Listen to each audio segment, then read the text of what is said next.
G, Republicans claim that people like my constituents and their families should simply switch to cheaper junk insurance plans or rely on high-deductible HSA-based coverage.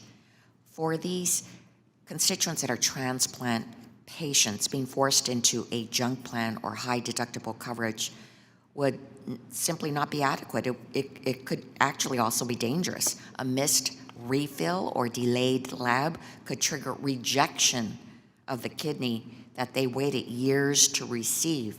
And you multiply this by tens of thousands of transplant recipients, then we would have a healthcare crisis for so many Americans. Can you explain why these plans are completely inadequate for transplant patients, how being forced into bare bones coverage could jeopardize their health?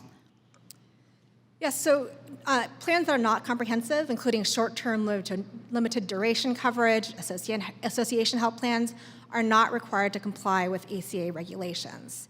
So this means that they can discriminate against people with pre-existing conditions, and that includes people with chronic diseases, with organ failure, or who have previously received a transplant.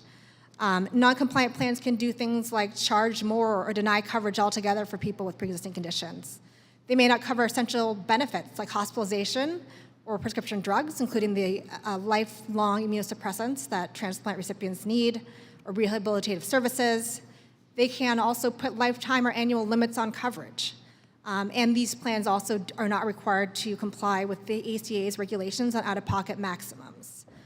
In addition, high-deductible health plans are, as the name says, plans with really high deductibles. They can reach up to $10,000 or above for family coverage. And that means that when someone needs a major surgery, including transplantation, or has a chronic disease or chronic condition, they may be faced with paying that full deductible out of pocket. Thank you. I yield back.